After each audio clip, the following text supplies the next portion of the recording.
This just in case. I can hear you okay. Yeah, I can hear you.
Super.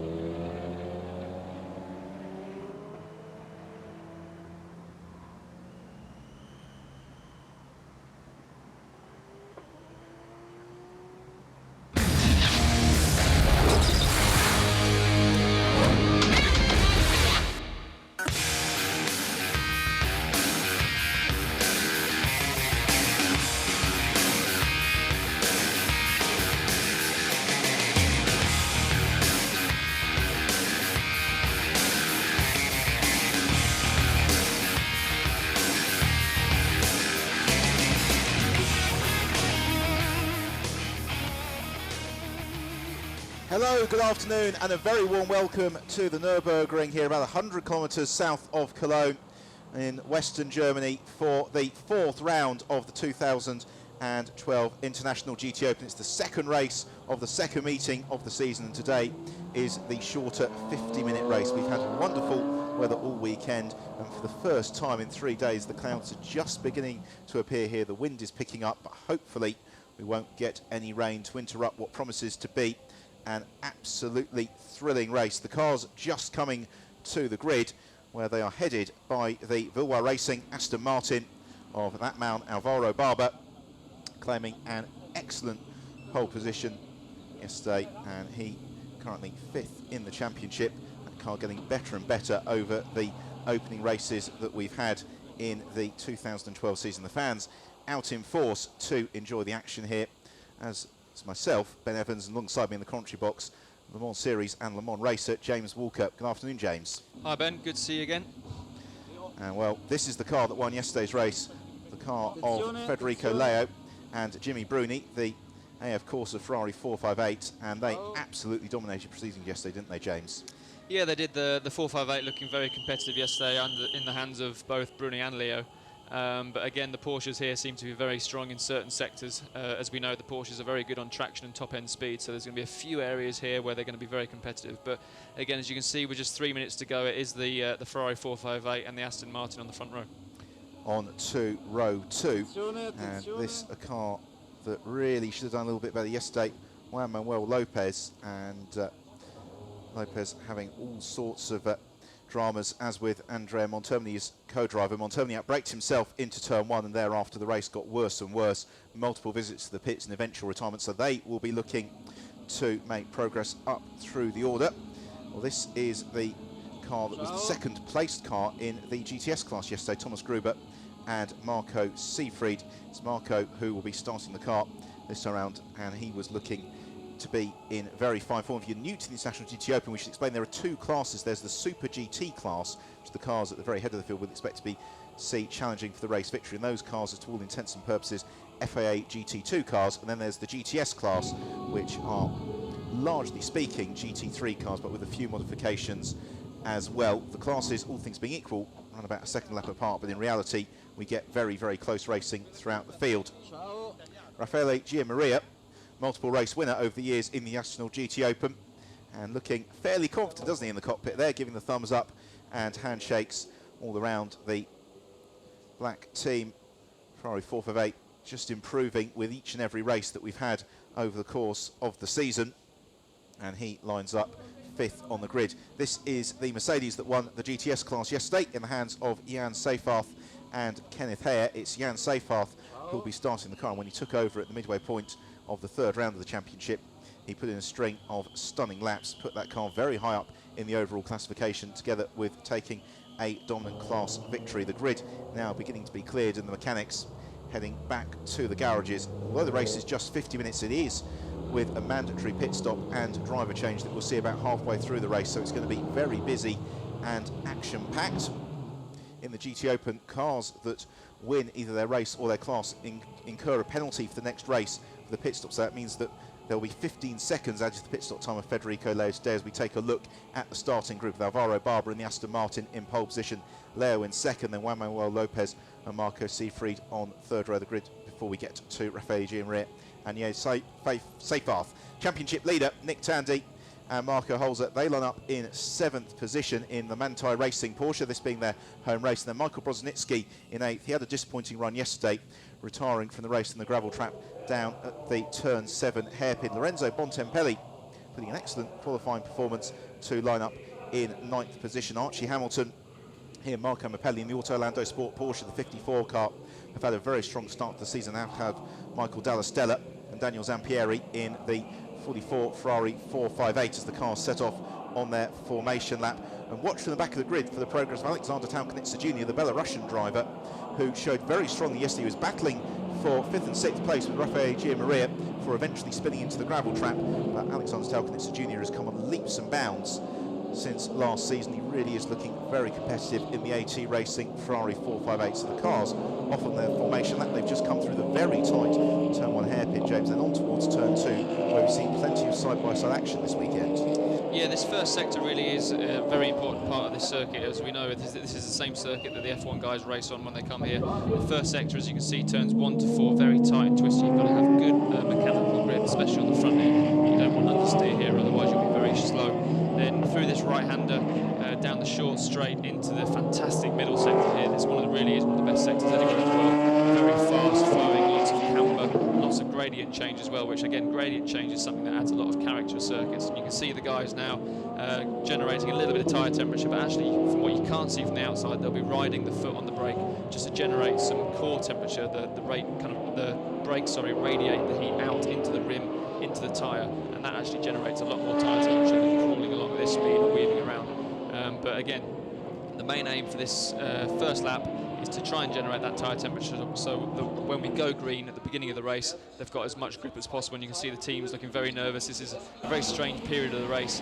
The cars obviously disappear as all the mechanics come back to the pit lane and set up for the pit stops. The teams really, it's kind of out of their hands now. They kind of have to rely on the drivers to see what job they can do. The driver who could be relied on yesterday, putting in a stalling drive to get the car up to the top 10, is Adam Christodoulou in the McLaren, making its seasonal debut in the International GT Open. He shares with Klaus Hummel, so that will be a car to watch in the early stages, as will the car just going through our screen there. That is the IMSA Racing Porsche of Ramon Narak, starting the car before handing over to Patrick Pilet. If you've not seen the International GT Open before, then it should just let you know that the races start with a rolling start, which is why they're going round behind the pace car, and then when the pace car peels in, we'll have red lights on the gantry. When they flash to green, the race will well and truly get underway. It is a wide array of marques competing this weekend in the International GT Open, although the story emerging this season really, as has been the case throughout almost the past 20 years of GT racing, is the battle between Ferrari and Porsche, and thus far pretty much on as even. It was the Porsche, the yellow and green car you can see just there, of Tadej Marco Holzer, which dominated at Portimao, but then yesterday Federico Leo and the ex-Minardi Formula 1 racer Gianmaria Bruni really ran away with it, winning by almost 30 seconds in the end. They will be looking for a repeat of that performance today. The field still just looking to get a little bit of heat into the tyres. It's the Kessel Racing squad who run a good number of the cars in this race, real supporters of the championship. Wait in the pit lane. Cars climbing the hill into that last chicane, where we have seen plenty of overtaking this weekend, although it is a tricky task, as we saw throughout much of yesterday's race, really to get past some of these big wide GT cars. The drivers having to set up the moves several corners before they actually happen.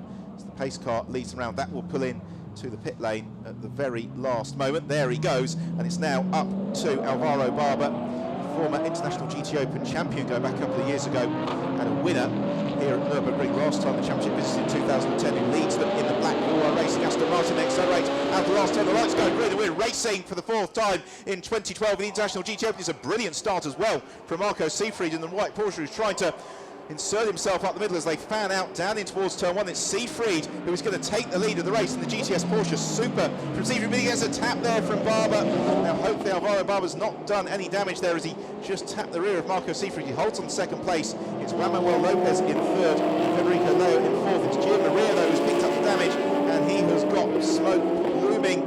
I think that's a puncture as the tyre begins to delaminate, and Gio Maria, his disappointing start to the season continues. He still is trying to fight for position. I suspect he'll be into the pit lane at the end of this lap. All the while, it's Seefried who leads it, from Barber in second, then Lopez in third, and Nick Tandy challenging for fourth around the outside at turn 5 as he made it stick not quite out over the curbs, so he has to hold position just in behind Federico Leo. Also going well in his early stages out safe off. A very busy start to the race, James. Yeah, that was a fantastic run down to turn 1. I couldn't quite believe Seefried came from absolutely nowhere. A great start from the second row and really separated the two leaders and managed to get the car stopped down into turn 1 and then through turn 2. But again, Barber looked a little bit flustered. He's actually dropped back again. As you see the cars make their way up this very steep hill up through turns 8 and 9, and he really is checking out from. He is Sir Marco Seefried making his first appearance of the year at the Nurburgring this weekend in the International GT Open. And he is in the lead of the race as Gio Maria, whatever problems he has, he seems to have recovered from. He goes side by side with Ramon Narak into turns 10 and 11. That brings Adam Christodoulou, the former British Formula Renault champion, into the mix as well, as he looks to make ground in the early stages in the McLaren. But he's under pressure from one of the Ferraris as they sprint through turn 12 and then climb up towards the chicane, and Siegfried, not only has he got lead, he's pulling away from Alvaro Barber, who's got Juan Manuel Lopez, and the rest of them in very close attendance behind. They're all going to get through the chicane. They do just about, and then on to complete the first lap of the race. Kozlowski on the field in number 11 car. Right, we have a replay. Now, what caused the smoke from Gianmaria? I think it was the slightest of taps there from Nick Tandy. Bodywork seems to have ground itself away because Gianmaria is now back up to full speed and he's going to be pressurising possibly the rack into turn 1. In the midfield, looking to gain places in these early stages. Alvaro Barber in second place. I don't think he would have seen Marco Siegfried taking the lead like that and then pulling away.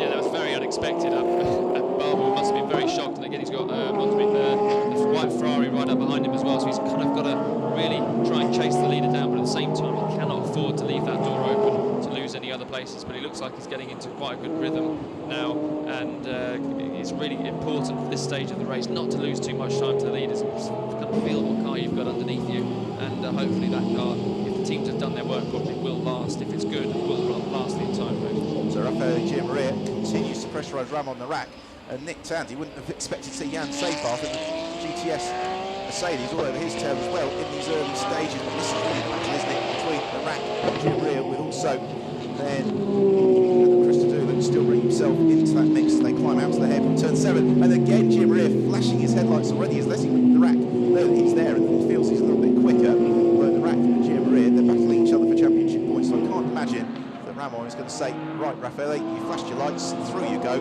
move on up past me. So at the moment they run line astern, and Gianmaria is really trying to force the issue, and he looks to the inside again. That's a big bold lunge through turn 11. It doesn't end successfully. The rack though a little bit out wide over the curves. They don't accelerate through turn 12 and begin to climb up the chicane. The exit of the chicane is where the traction of the Porsche really comes to the fore. So Gianmaria knows it's not on to make a move into the chicane again. He gives the rack a rear mirror full of lights.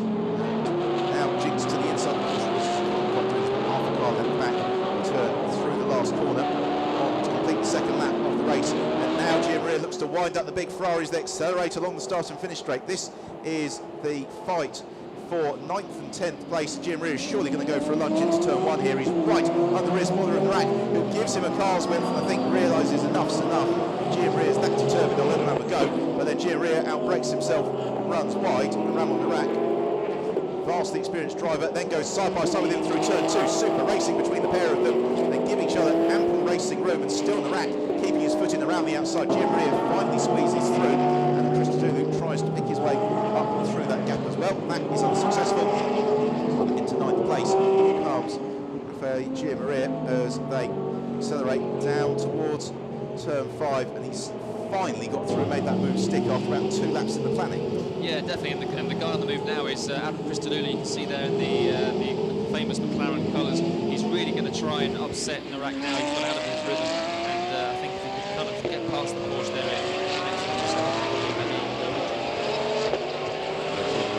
just snatching the brake into the hairpin at turn 7.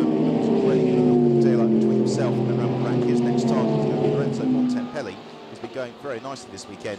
Go back to the fight for 2nd, 3rd, 4th, 5th and 6th. Those cars run by Stern and Michael Kozlowski in 7th, having a much stronger run today than he did yesterday. Tandy, championship leader, exits turn 11. Tries to line up Federico Leo ahead of him. Taking opportunity as the rest of the field continues to stream through. Michele Rugolo has also made a good start. He's up into 12th position. Constantine under braking. Tandy gets himself under the rear spoiler of Federico Leo. Leo, last year's FIA GT3 champion. His first victory of the season yesterday. He wasn't put under pressure like this because he inherited about a 30-second lead mid-race. He's able to maintain it. He's now got the challenge of Juan Manuel Lopez just ahead of him, who's arguably a little bit quicker than, and Nick Tandy behind him, who is really being under pressure again. Leo opting to flash those headlights down to turn 1. He's very wide on the entry, then turns across, takes the swooping line. He's able to cross the curbs on the way, and it didn't really do him any favours. He is no closer to the tail of Lopez than he was, and he's still got Tandy right on his tail. Yeah, but very interestingly, just looking at the timing screens, on the last lap of all the top runners, Tandy was the quickest on the last lap with a 2-minute 1.3. And it's a little bit strange yesterday. We saw Tandy and Holtz are dominating Portimao, and yesterday they just didn't seem quite right. So this is going to be a key race for them. Hopefully they've worked hard over the night, they've figured out some of the issues they've had, but it looks like they've definitely got a good race going for them. Certainly does, as Nick Tandy tries to close up onto the tail of Federico Leo as they accelerate out of turn 6 on towards the hedge of turn 7. Manuel Lopez giving the number 2 Ferrari one of its best shows of the year after disappointments yesterday. And this is a little bit of a surprise as well from Alvaro Barber, James, because he's staying on top with Marco Seifried. He's gone, he's pulled out 2.5 seconds advantage, and Barber at the moment, he's not able to A, close in on Seifried, but also really pull away from the cars behind him. Yeah, again, their story is actually quite similar to the Tandy Holtz story. In fact, that Portimao, we saw them looking so aggressive in the race, but it does seem like, yeah, he hasn't quite got that aggression today. He isn't able to pull away from the guys behind him and catch them. So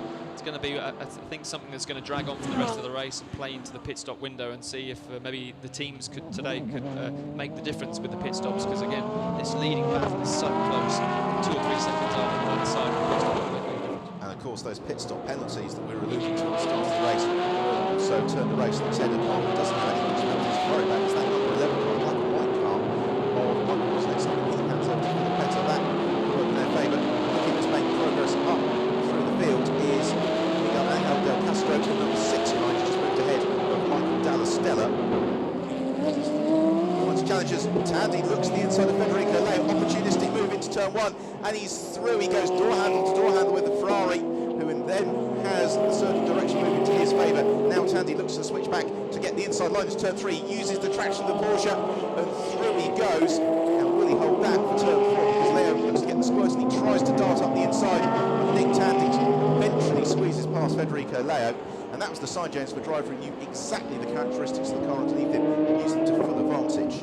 Yeah, definitely. Very impressive by Tandy there. That was a move at turn 3, which he actually set up probably coming out of the last corner. That's what you've got to think about ahead of yourself. If you realise that you can pressurise the guy in front of you into a mistake, you've got to try and pre-plan it almost.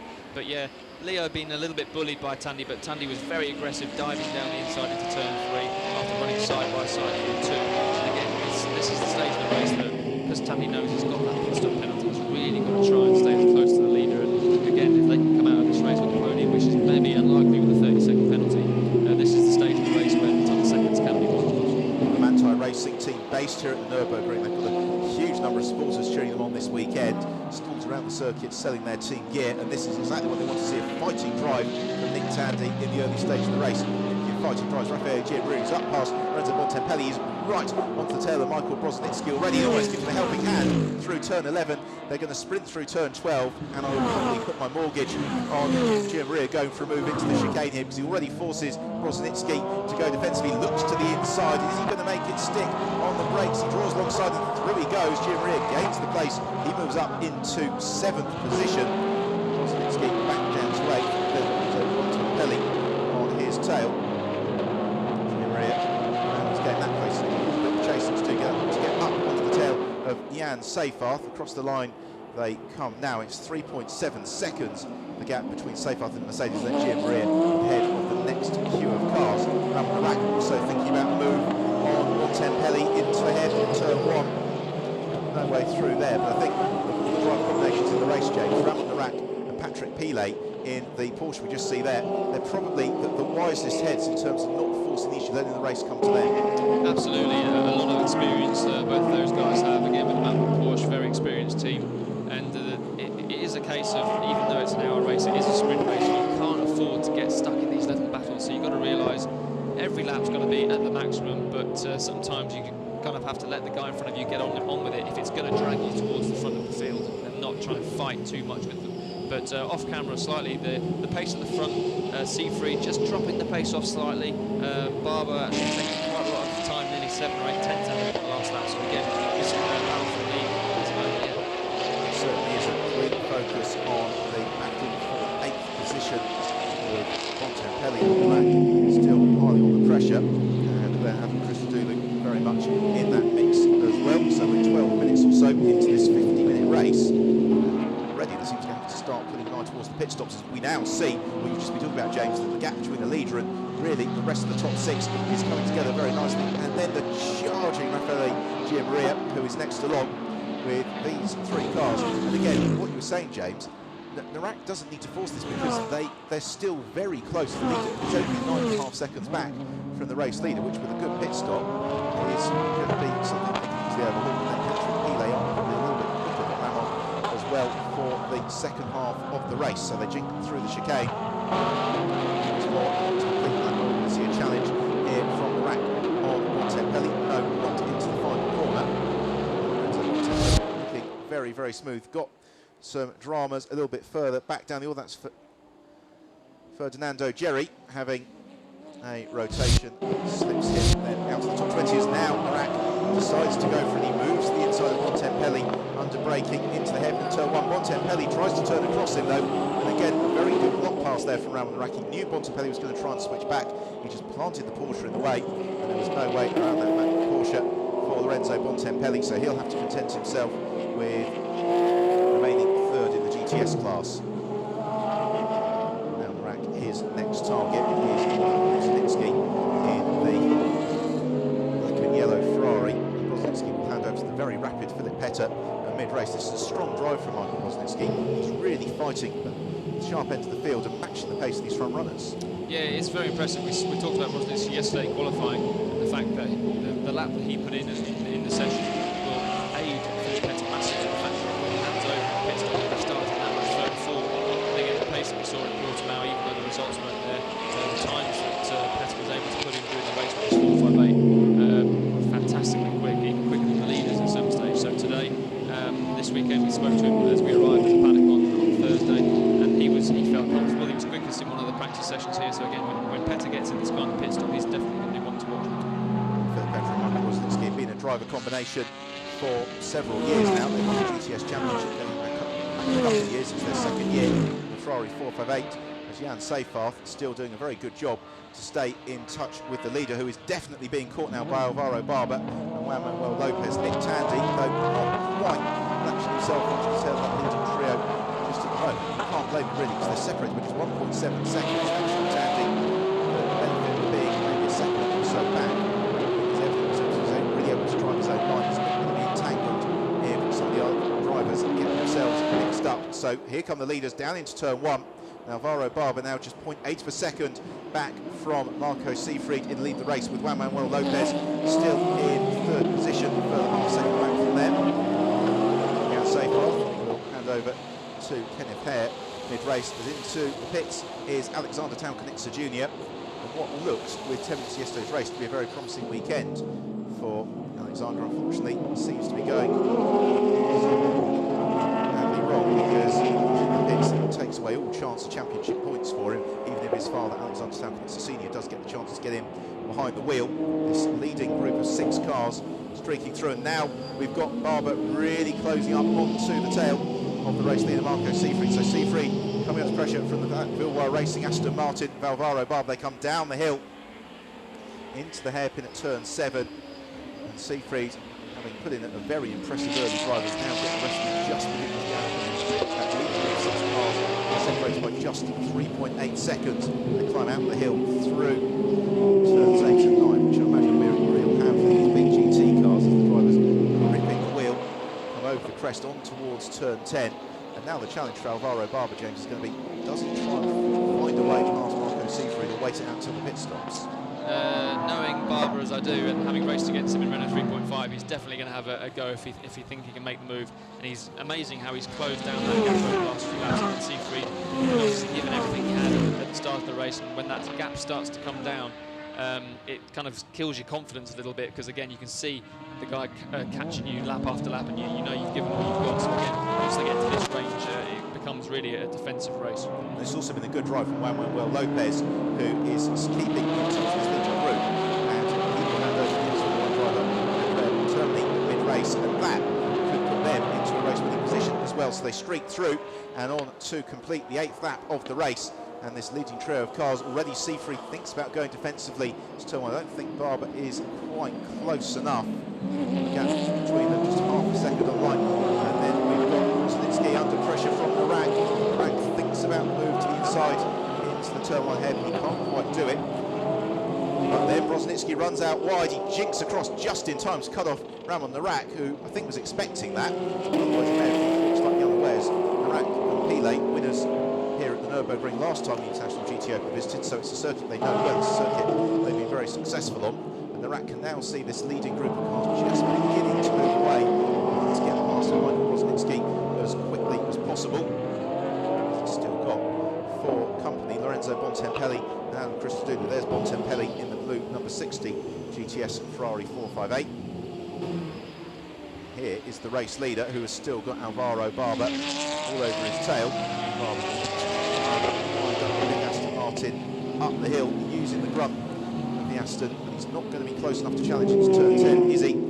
As contact further back, it's Michael Dallastella, who is punted into the spin by Miguel Angel Del Castro, and that's really bad news for Dallastella, because he hands over at mid-race to Daniel Zampieri, and that is a podium potential car. Right, out of turn 11 comes this leading group, which is about to become 7 cars now. We're going to see Barber challenging this time around as they come up towards the chicane. They turn into turn 12 now. Barber is as close to Marco Seifried as he has been at any stage of the race. And is he going to be quite close enough to challenge him on the brakes? No, he's not. So Seifried able to maintain the lead and straight line, James. That was very potent. Yeah, the Porsche's got two main strengths really. It's the traction out of the slow speed corners, but also the end of the straight, the top end speed of the Porsche out is very good. Again, in the timing screens we have the splits as we see the contact made between the Porsche and the Ferrari down at turn 3. A little bit of bodywork coming off there, then manages to just stay off the wall. So hopefully he's got that restarted and fired up and back on track. But yeah, across the start-finish line, the speed trap that we have, the Barber Aston Martin's quite a way down on the Porsche across the start-finish line. So I think a move down into turn 1 from the Aston is going to be quite difficult. Talking moves into turn 1, Ramon Narak finally launching the move to the inside Michael Brosnitsky, and he's able to make it stick, and Bontempelli tries to stick his nose in there as well, and why not?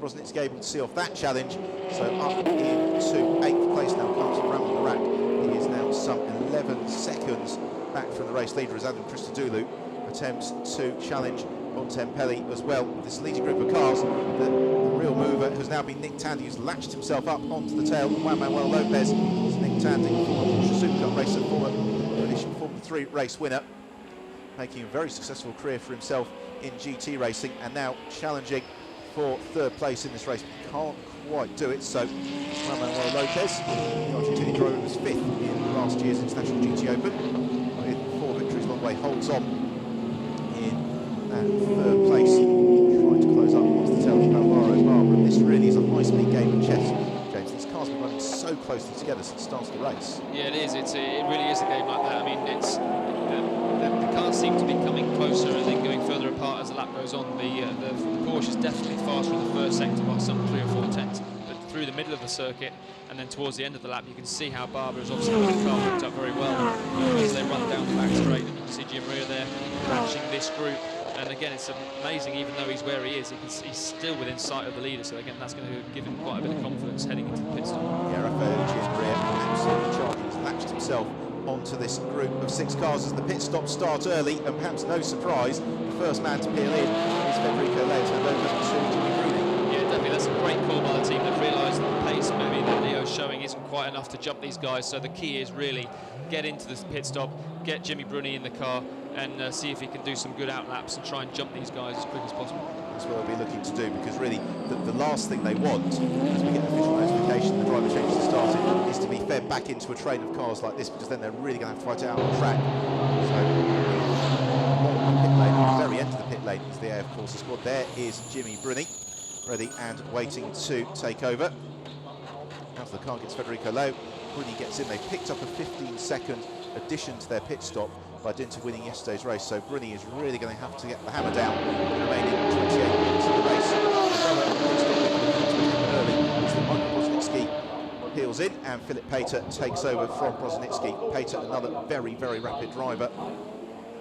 Marco Seifried, meanwhile, in lead the race, stays out on track with Alvaro Barber behind him. Now, again, it would be a good call, really, I think, from the Bilbao squad to bring in Barber at the end of this lap. He will hand over Matteo Malucelli, who is probably equal to Barber in terms of pace, as the Porsche waits to go back into the race. That will be Patrick Pile, who has taken over in that car. Gian Seyfarth continues to make very impressive progress in the Mercedes.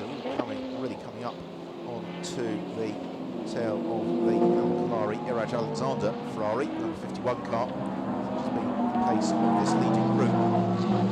And Barber now pressurising into a mistake. Marco Seafried, that's the first time Seafried's really put the wheel out on the dirt. Now will Barber be able to take advantage of that as they accelerate on towards the chicane? Don't think he will be. They might, though, be able to take benefit from closing in on that slower car. We're going to peel in to the pits this time around. Yes, Barber is in, so is Juan Manuel Lopez. So second and third in the race both take the opportunity to make their pit stop. So that will be Alvaro Martin over to Matteo Malicelli. Juan Manuel Lopez passes the keys of the car over to Andrea Montermini. Nick Tandy, though, continuing his way, he's up into second place. Jan Seyfarth into third position, and Seyfarth trying to get to the inside of that Ferrari into turn one as Barber comes to a halt. And the 2005 Italian GT champion Matteo Malicelli about to take over in front of the shot. Andrea Montermini by Juan Manuel Lopez. Montermini, the former Formula 1 driver with the Pacific 40 and Simtech teams, very quick on the GT car. Well, in terms of the interchange between Marco Seafried, he hands over to Thomas Gruber, and Seafried a fair bit quicker than Gruber, so I think, James, they will look out for as late as possible as we see Seafried absolutely on the limit. Yeah, you can see him running wide out of the downhill turn 11, and again we see a spin from, I can't quite make out remember which one that is, but a spin down the apex of turn one, so hopefully we've got that car out of the way. So that would be why they're onto the tail of Alan Kalari, unfortunately, who spins in that number one Porsche GTS class. Still, the chase of the Porsches continues. Rafael Gianbria, he was down as late as possible. He's still not quite yet the half race distance in this 50-minute race. And it is still Marco Seafried who leads it from Nick Tandy, then Jan Seyfarth from Mercedes with Rafael Gianbria in fourth place in the Ferrari 458. So it's Porsche, Mercedes, Ferrari ahead of the field. And this in the GTS class car has been very impressive. Marco Seafried, Super GT cars were on here, but Seafried, using track knowledge, using his intimate knowledge of the Porsche car, able to keep the buffer. But now that Tandy's been unleashed, he's closed up on Seafried over the course of the past lap. He'll keep going for another tour of the track. No, he doesn't. Into the pit lane comes Tandy. That's handed over to Marco Holzer.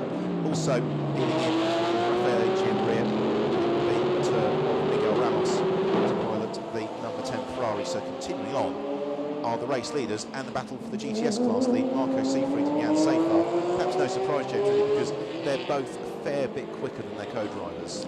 Yeah, they are. It's key if the teams realise that there is a difference between the two drivers. You really need to make the most of the driver, keep them as long as possible, and try and hope that that bumps you slightly further towards the front of the pack, so that when the driver changes are made, the slower drivers can have a little bit less to do, and you're not relying on him quite as much. Absolutely. So, still accelerating on, having led from the very start of the race, is Marco Seafried as Nick Tandy pass over some last minute instructions to Marco Holzer. Just adjusting some of the tyre pressures on that Porsche as well, as the race leader continues on his way. What we'll then be looking for is the order in which the cars have pitted in emerge into the race, and that will then give us an indication about who is going to be best placed to take the overall victory. These two we're still waiting to see in the pits, and it's mainly the GTS runners that are yet to pit in. Most of the Super GT front runners have taken the opportunity to make their pit stops. We've just gone past the halfway point in the race, and still Jan Seyfarth, the former Porsche Super Cup driver, closing in onto the tail of Marco Seafried. As going past Contrabox window, we saw Jimmy Bruni right on the tail of Matteo Malicelli. We might get a view of that in a few moments' time. And that was the Aston Martin and the Ferrari cars 12 and 4. As still the race leaders continue. Here's the battle we were talking about, and it's Marco Holzer who's emerged in front of them. So having had that train of cars, we have got Holzer just ahead of Jimmy Bruni, who moves to the inside. Malicelli, he tags Holzer and around he goes. And I can't believe that, and there's a lot of damage to the Ferrari of Jimmy Bruni. Marco Holzer's been rotated as well, and there's damage to the rear right suspension on the Porsche, so that is a retirement for Marco Holzer, an absolute disaster for them. And it's wheel-to-wheel contact, these cars, so strong in many areas, but very fragile if you hit them at the wrong angle.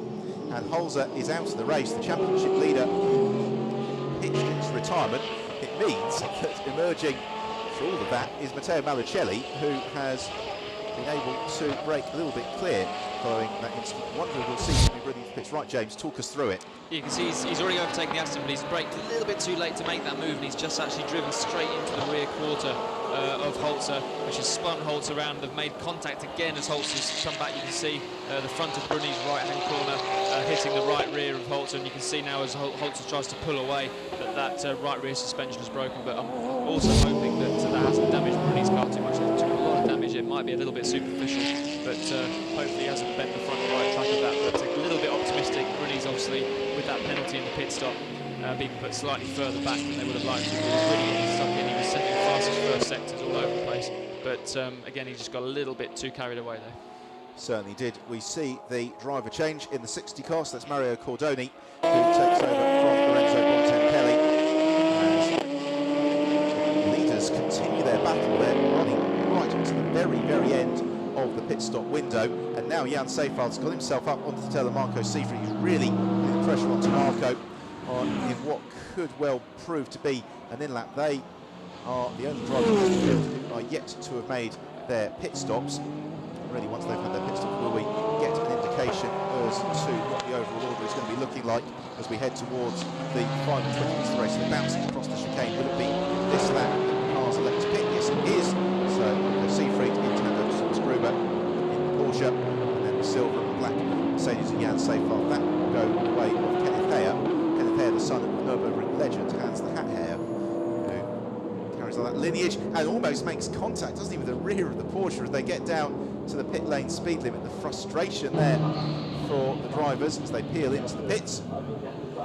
That pit stop continues, and we'll now be looking to see who it is who is going to come through and maybe snatch the lead of the race. Well, it's an extra 15 seconds for Kenneth Hayer in the Mercedes in the pits because they won their class yesterday, and there's also a few extra seconds added as well to Thomas Gruber. So Andrea Montermini, who has come out of this very, very well. Of the Super GT cars that have pitted, he seems to be at the head of the queue, according to our timing screen. So Andrea Montermini, after the disappointment of retirement and no points yesterday, he and Juan Manuel Lopez, taking advantage of having no additional time being added to their pit stop, have sprinted into the lead here. And Montermini now really getting the chance to show the pace that he's got. Some concerns that he just hadn't quite got that car sorted during testing on Friday, but then it really has come good for them. Philip Pater, so unsurprisingly, is looking to make good progress. Very quick driver, Philip Pater. It's the last of the pit stops. It's completed. Claudio Sudanvic takes over from Michele Rugolo in the 57 Ferrari. So here comes Montermini, and he has been able to jump Seifert in the pit stop. So Montermini takes the lead of the race. It's Miguel Ramos who is in second place, and then Philip Pater who is third.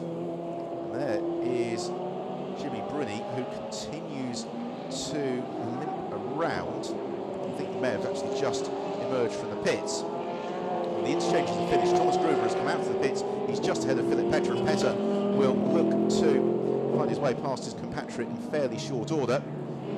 Here, the Debris still on track in turn 3. A fairly wide berth, but Pater now setting up Thomas Gruber for the move out of turn 4 along the straight towards turn 5, and that is going to be completed long before the corner. Or is it? Because Pater has to do it on the brakes in the end, but he gains the place, moves up the position, and continues his pursuit of the race leader. Will be the end of this lap. We'll get a true indication of the overall positions in the race. What we do know is it's Andrea Montermini who is leading the way. Still a very strong performance from Porsche. There's Jimmy Bruni, he's got Miguel Ramos on his tail, and then Ramos in the black car, he's fighting with the yellow and black car, Philip Pater for position. And you just say it's probably looking for time really before Pater gets up onto the tail of Ramos. Yeah, I think so. Pater's definitely the car on the move at the moment. He set the fastest lap of that car has set so far in the race on his first out lap. So he feels obviously very confident in these conditions, and he's definitely going to be, as we only have just under 20 minutes left to go, he's probably going to be the one that's going to be on the move the most, though.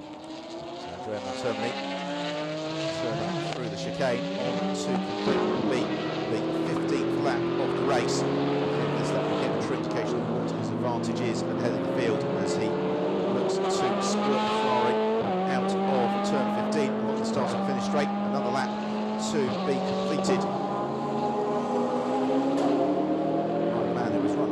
last year's International GT Open. Will he be the champion this year? Well, they've had a difficult start to the season, but sometimes it's better to get your non-finishes out of the way early on.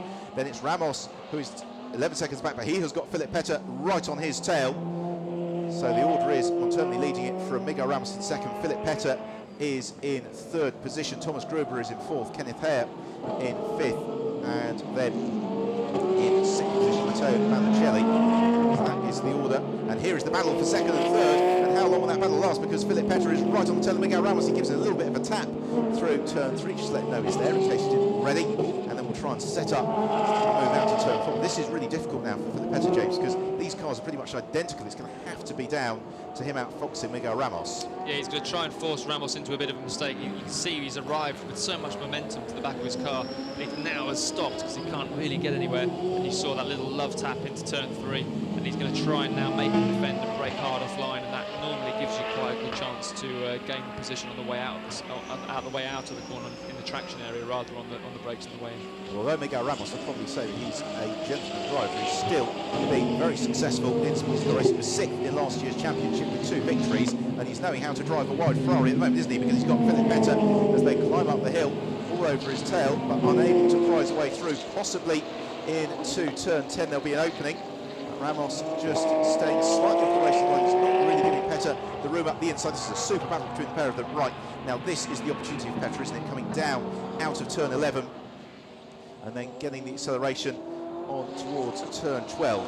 But the thing is, now we're talking about making the move 3 or 4 corners ahead. If he wants to turn this into a manoeuvre for this position into turn 1, he's got to try and make him defend here. He's maybe turned in a little bit later, so he may get a little bit better exit than Ramos here, which he just about does. So again, this is put into within a car length down into turn 1, and that's what you need to set the guy up 2 or 3 corners ahead of when you actually want to make a position. So let's see if he's taking advice, James. Let's see the run, probably through the front corner there. Petter is out over the curve a little bit wide than Miguel Ramos. Now be looking to use whatever slips you can get from the car in front. I don't think it's going to be enough, but Ramos already moving to the inside of the circuit to preempt the move from Philip Petter.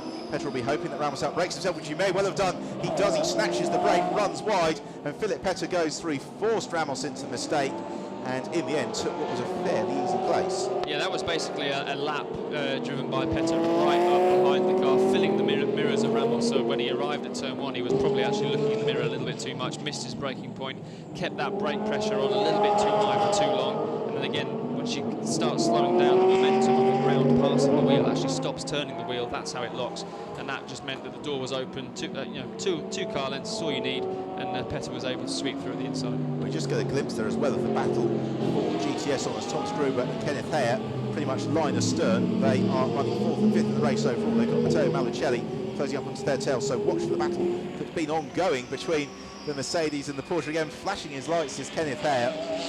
Really not sure what benefit that does, other than maybe just slightly unfazed the car in front. He's anxious to get through and to take the lead of the GTS class away from Thomas Gruber. They climb through turns 8 and 9. They've still got Manocelli in the Aston Martin in fairly close proximity as well, as we are into the final 50 minutes of the race. Well, now both of the second and third cars in that trade are flashing their lights, because Manocelli letting Kenneth Hare know he's there, and Kenneth Hare anxious to get past Thomas Gruber. And this is really difficult for Manocelli, because he could feel the sniff of 4th place in this race coming on, but he's going to have to get past this guy two ahead of him. He runs up right under the rear spoiler of the Mercedes through turn 12, flashing his lights. I think he's probably trying to say, look, I'm coming through, whether you like it or not, into the chicane. He's taken the inside line naturally, and smart driving from Kenneth Hare. He realises the Aston Martin is quicker. He doesn't really see there's any benefit in impeding, because he knows that then Manocelli's going to have to try and get past Thomas Gruber, but he runs a little bit wide through turn 15. I didn't quite know what Manocelli was doing there, James. It was as if he was trying to overtake, but there was absolutely no way through. Yeah, he's obviously pushing very hard. You could see how the attitude of the car, he went in very early, so he was trying to carry quite a lot of minimum speed in that last corner. But he got to the apex of the corner and realised he didn't have that front grip to go with it, and ended up running wide. So again, he's run a little bit too deep into turn 1, but he realises he's probably not under threat for position here. He needs to try and chase that white Porsche down with only 13 minutes to go. But again, this is the period of the race now when the tyres are starting to degrade quite severely, and the tyre tag that the teams are trying to manage through testing and qualifying. This is the area of the whole weekend where it really shows whether what you've tried on the car has worked. And I must admit the Aston with the rear end looks very good on corner entry, as we saw, but maybe still suffering with a little bit of that understeer again. The McLaren as well, that's here as well, was complaining of understeer yesterday, so I think that's the characteristic that these tyres are giving towards the end of the race. So Malicelli up onto the tail of Thomas Gruber, and he will hope to get past him in fairly short order down the hill here. And I just wondered if the team got on the radio to Thomas and said, don't fight the Aston Martin. You want to just keep that Mercedes behind you, because it gives him plenty of racing room into turn 7.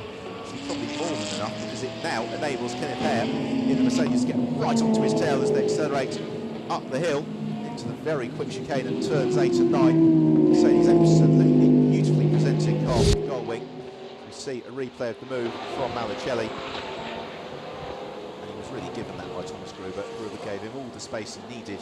Malicelli now sets up off the road shooting Miguel Ramos as the GTS battle becomes completely conjoined. Now this is really going to come down, one, to drivability, generally, but also the characteristics of these cars around the length of the circuit. Yeah, definitely. I think, as we've said, with the Porsche's straight line speed down into turn 1 and this area of the chicane, as long as he's okay on the brakes, he should be able to hold on to that place, because there's no way, I don't think, that the Mercedes can get alongside down into those braking zones. None of this is, of course, any concern to Andrea Montermini, who leads the race by 13.8 seconds from Philip Petter. Now he's pulled clear of Miguel Ramos, is just able to run at a pace that's pretty much matching Montermini. The battle to watch, though, is going to be the one between Ramos and Matteo Malicelli. Malicelli last time around was a second faster, and in the big Aston Martin will be looking to close in as rapidly as possible onto the tail of that number 10 Ferrari. So that's probably going to be a battle that we will expect to come together in the remaining 11.5 minutes of the race, while the race leader just continues to stroke his way around the Nurburgring. And this is the performance the team have been waiting all season for. They had a frustrating run at Portimao, and things going much better in the second race at the Nurburgring than they did in the first race. Still, the fight continues for GTS honours, with third in the GTS class.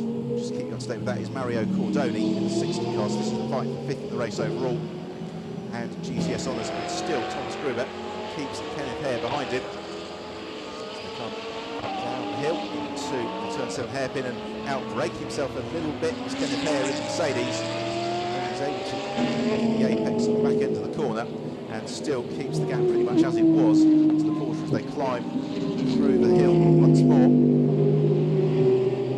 Bouncing up over the curbs, Kenneth Hare. This chase is yet close enough to really be in a position to mount a challenge. No, he hasn't. You saw him running a little bit deep into the hairpin down at the bottom of the circuit there. He was actually trying to square the circuit off a little bit, but he's managed to get a run. The Porsche running a little bit wide on the dirt, as you saw, and the Mercedes now is able to hopefully sweep through. But again, that straight line straight line speed of the Porsche is well, now we've had actually a lift off on the way down to the chicane, so he's kind of surrendered that place. But there was certainly the first half of that straight, the Porsche was definitely hanging on, but the Mercedes has actually made that move stick, and Gruber will be happy to see that empty circuit in front of him. He can now maybe have 9 minutes of trying to pull away that gap.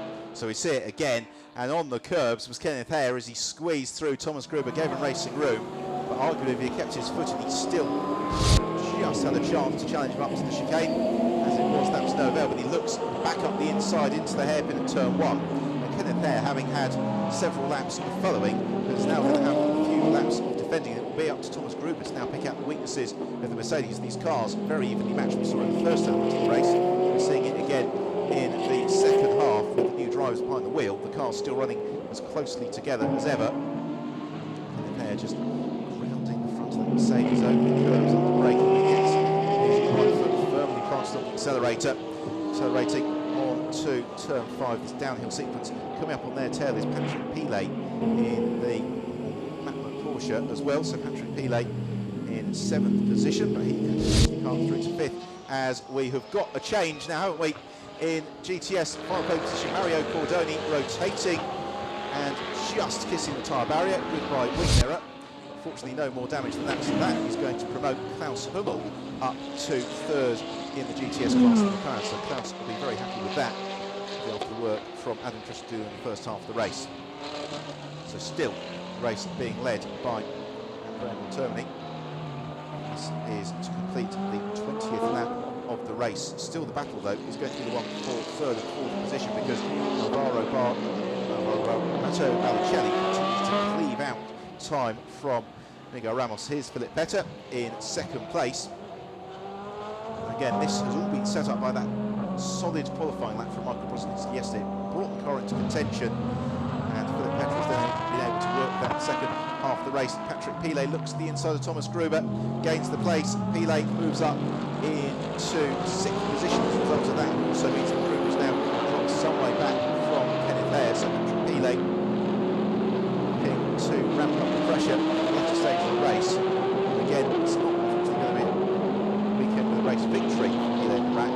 It's going to be a race weekend with two solid points finishes. Yeah, this is actually a strategy that we were discussing yesterday. They've obviously put Pilet in towards the end of this race so that he's actually the quicker of the two drivers against maybe some of the other team's slower drivers. And you can see how quickly he's passed the Porsche, and he's going to be straight onto the tail of Mercedes. He really is. The other battle to watch is actually going to be for the third place in the GTS class, because the 56 car, Stefano Bizzarri, is right on the tail of Klaus Hummels. There we see the gap for third and fourth, and it really is coming down. Miguel Ramos being caught by Matteo Malicelli.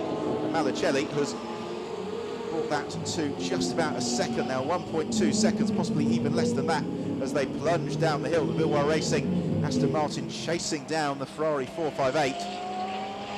Miguel Ramos, having had that pressure from Philip Petter that forced him into the error, that forced him to concede second position, he could well now be on the cusp of losing third between now and the end of the race. We've still got 6.5 minutes remaining, which is going to be ample opportunity for Malicelli to put together another very fine result. The Aston Martin jumps over the curb at turn 8 towards turn 10. And there you see just how much that gap has come down over the past few laps. Essentially 1.5 seconds a lap in 3 of the past 4 laps. I guess the question would be, James, whether Miguel Ramos, if he needs to, can find another couple of tenths of a second a lap in order to try and maintain some sort of buffer over Malicelli. Well, if he thinks he can find it, then this is the time he definitely needs to be doing it anyway. But it says to me, if he's running these sort of times, he must have some sort of problem, like, say, the last lap, a 2-minute 3.4 compared to a 1.9 of Malicelli. Definitely shows, as we see Pilet now making that pass stick and making his way quite swiftly towards the front of the field. But definitely Malicelli looks like the Aston's definitely looking over his tyres very well.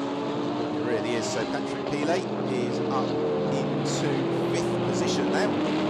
That would be a reasonably good return on investment for them across the line, and the gap in this battle is down to under a second. So Ramos, slightly stronger lap. He did a lap in 2-minute 2s. He's got Malicelli homing in onto his rear spoiler. He just senses Malicelli can get within half a second, so he might just be able to force Miguel Ramos into a mistake. So they break into the left-hand from turn 3. Very smooth line though from Miguel Ramos, but you can just see the poise and angle of the Aston Martin, how hard Malicelli is charging, accelerating on down the hill. Turns 5 and 6 next.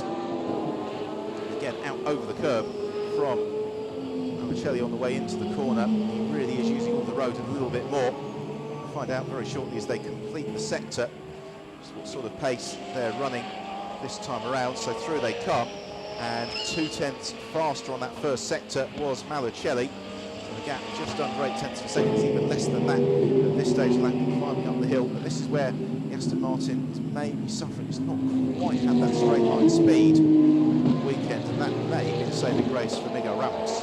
Yeah, but definitely, if you watch the Aston carefully, the attitude of the car, he's definitely using the curves, the apex curves, as you'll see here, far more than anyone else. He's actually doing that to help pivot the car around, because he's obviously struggling with a little bit of understeer. But this gap's definitely closed now as Ramos has made a mistake, run wide, and as they come down this back straight now, this is definitely the best chance that the Astons had to make that move into the chicane. So let's see if he can do it. They exit turn 12, and Ramos planting the car to the inside of the road, perhaps unsurprisingly.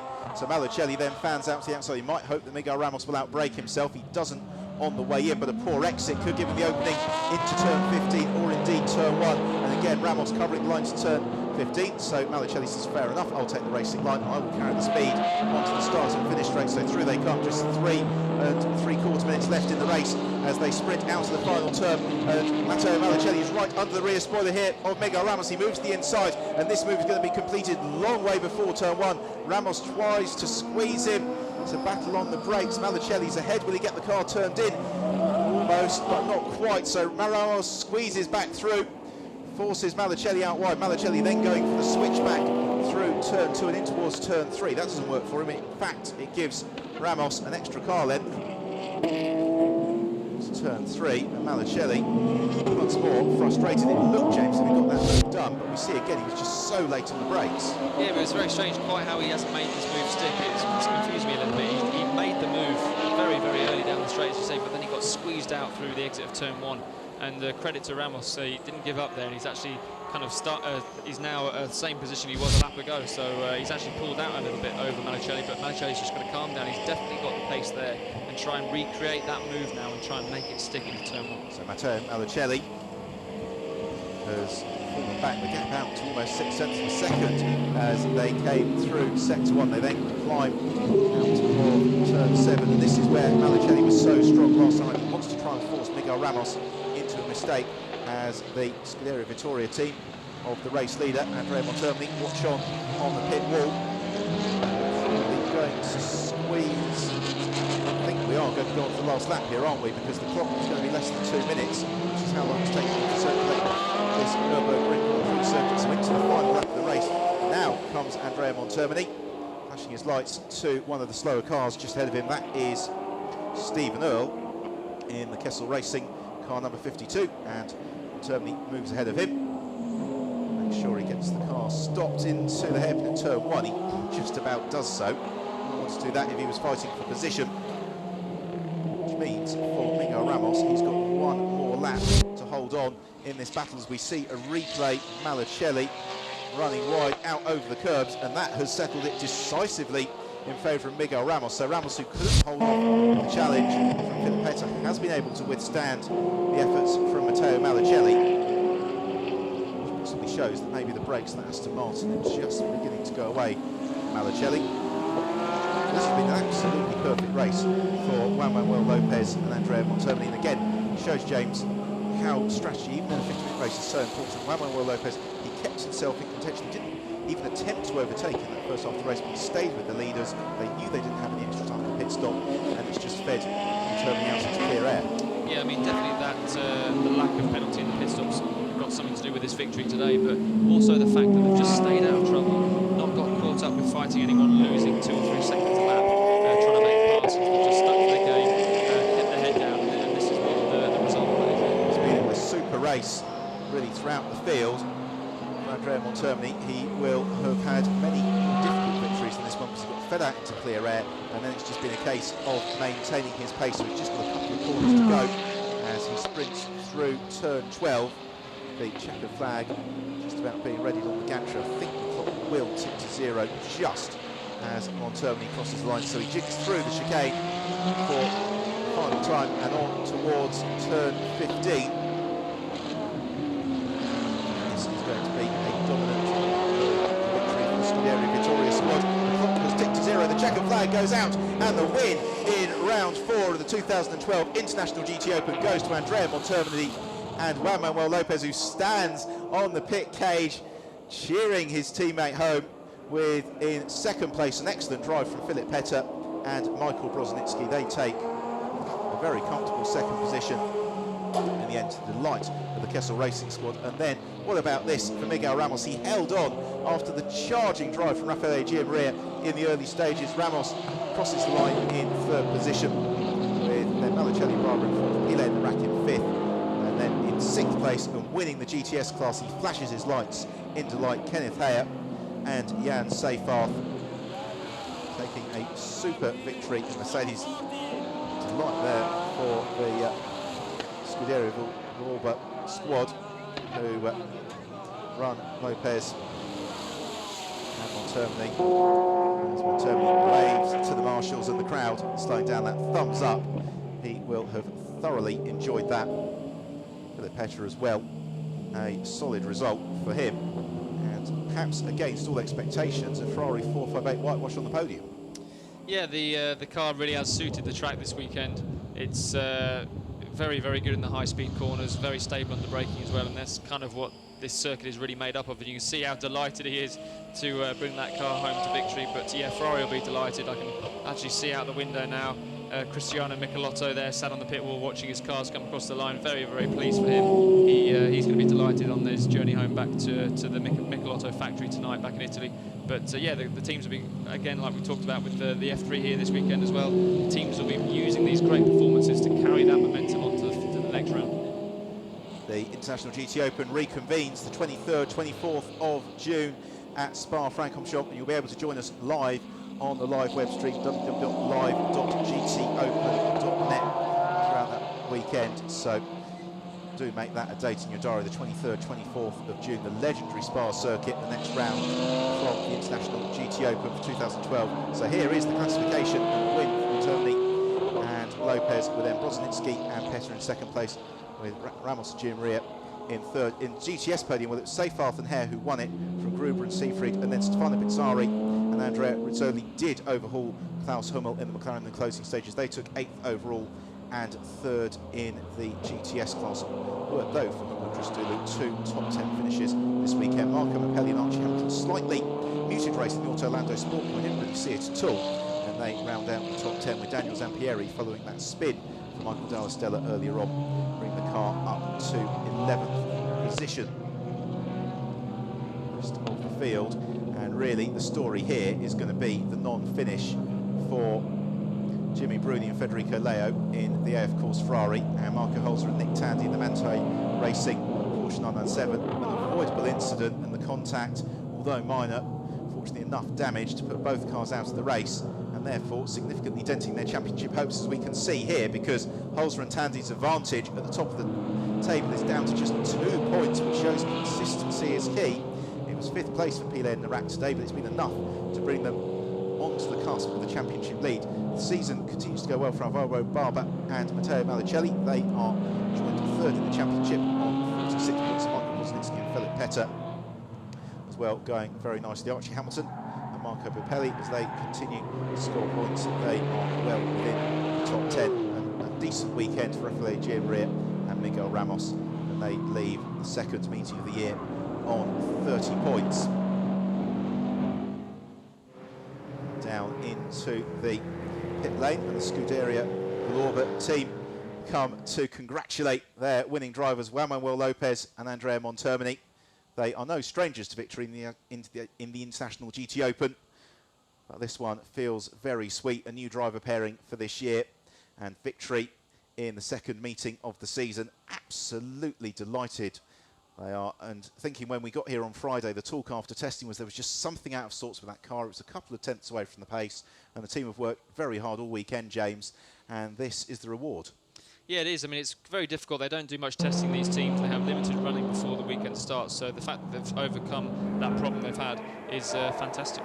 So here we see the highlights of the race, and it started with Marco Seefried shooting up the inside to take the lead of the race in the GTS Porsche, which he then held until mid-race distance. Rafael Gianmaria got a tag from Nick Tandy. We thought that was game over for the number 10 car. He really smoked the level was rubbing against the bodywork. It fixed itself early on, which then led Gianmaria to put in an absolutely charging drive up through the order. Nick Tandy as well showed very well in the early stages. He battled with Federico Leo, whilst others ran into dramas. Ferdinando Jerry having a rotation, Michael Dalla Stella being assisted into one by Miguel Angel Del Castro. Also making good progress was Ramon Narak, as he made an overtaking move on Michael Broznicki, with Lorenzo Bontempelli and Christodoulou going well. Early into the pits then was Federico Leo, hand over to Jimmy Bruni, and we thought this was going to be the move of the race. By feeding Bruni out into the race early, he'd have ample opportunities to charge up through the field as this battle for the lead of the race continued, with Marco Seefried leading the back. Early pitter was Juan Manuel Lopez, who came in to hand over to Andrea Montermini. This was really the awful side of the race. Making the move of Matteo Malicelli, Jimmy Bruni tagging the rear of Marco Holzer, rotating the Porsche, but then the secondary and then tertiary contact being enough to eliminate both cars from the race. Holzer pretty much out on the spot, Bruni retiring into the pits. Philip Petter then came up into second, forcing Miguel Ramos into an error, as Malicelli putting together a storming drive in the Laura Racing Aston Martin. Also Patrick Pile carving up through the field to take fifth position. Andrea Montermini, who led all the way through the second half of the race to take a super victory to the delight of the team, with then Philip Petter in second place, Miguel Ramos in third position, and Kenneth Hare and Jan Seyfarth winning in the GTS class. Thumbs up indeed from Andrea Montermini. The sun has stayed out all weekend here at the Nurburgring. Montermini, handshakes and high fives all around in Parc Fermé. But again, to return to that instant, James, between Jimmy Bruni and Marco Holzer, that could be one when we head to Barcelona in November that could be decisive for the championship. Yeah, definitely. Weekends like this at an early stage of the year kind of get forgotten about when it comes to that championship challenge, but it can be results like this that actually throw the championship away at a very early stage. But Bruni will be very disappointed. He just got a little bit eager trying to make the pass on the Aston and kind of just ran out of room really and hit the back of the Porsche. I know Jimmy, and I know he wouldn't have meant to do that, but sadly that was the result of that move on the Aston. But yeah, they had to retire the car, which we saw off screen, and they've now just got to almost forget that result and move to the next one. Absolutely have to do that. Well, I don't think that the Scuderia Villorba squad will be forgetting this result for quite some time. Juan Manuel Lopez hanging over the pit wall to cheer the car home. It's been an emphatic performance, and the drivers very shortly will be getting the opportunity to celebrate on the podium.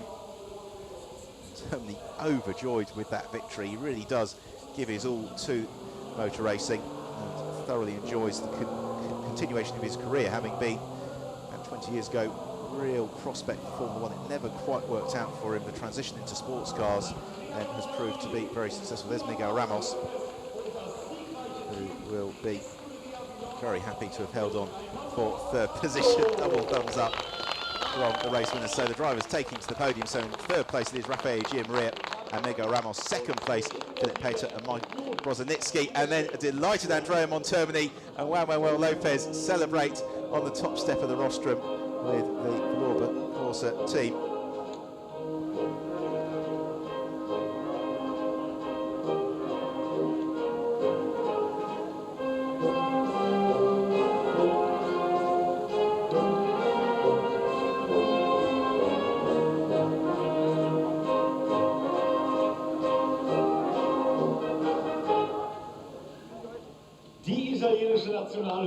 National anthems completed. It's time for the presentation of the trophies. Hot work for these drivers. You can see Miguel Ramos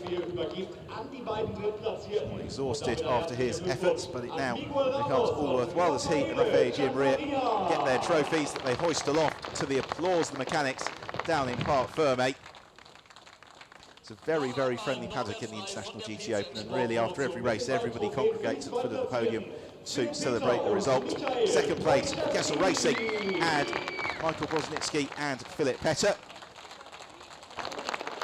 And then the race being won by the Scuderia Villorba pairing Juan Manuel Lopez and Andrea Montermini. And Scuderia Villorba also taking the team trophy with that. They will leave the Nürburgring very, very happy with their weekend's work. Philip Petter's not handed this. He's already making a start on the champagne before the trophies are even being finished presented, as once more some of the lids go flying on the podium. Philip Petter, yes, that's experience, James, isn't it? He had the cork off before the rest of them even reached for the bottle, and therefore he gets to drench everyone without getting a soaking. Yeah, definitely. He wasn't hanging about there, but again we see some slow-mos now of the gorgeous Ferrari 458 making its way out over the curbs, over the runoff. And yeah, I've been very impressed with the Ferrari this weekend. It's all well and good having an advantage when you come to a track, but actually getting through the weekend and having a lockout on the podium is a great result for them. It's amazing, really. The Ferrari 458 is such a new car in international motorsport, and the development that's been done on it and the performance that has come from the car already shows why it is just such a popular choice for drivers. Absolutely wonderful image there of the number 2 car fighting at the wheel, just sliding the rear of the car en route to, in the end, a fairly emphatic victory for Lopez and Montermini.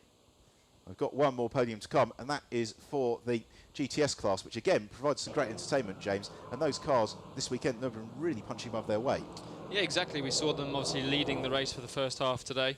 It's going to be a battle that goes on as the year progresses, and the mix of the GTS cars and the Super GT cars is something that's going to have to kind of develop as well. The teams and drivers have to get used to racing amongst each other, and I think they've done fantastically well this weekend of staying out of each other's way. They really have done so. The GTS drivers onto the podium.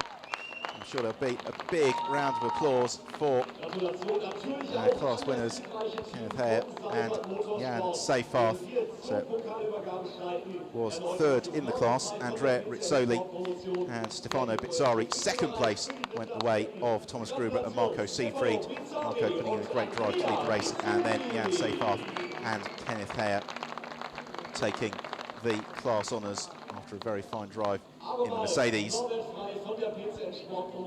Trophies being presented once more. Marco Siegfried, Thomas Gruber, very, very happy with that. I think for Thomas Gruber, he'll be particularly pleased because he was under so much pressure in the second half of the race, and that's the sort of drive that was a drive he learned so much from in terms of the experience of racing under that pressure. Well, trophies are hoisted aloft. We now have a frustratingly long four-week wait to Spark, but until then, from myself, Ben Evans, and James Walker, it's goodbye.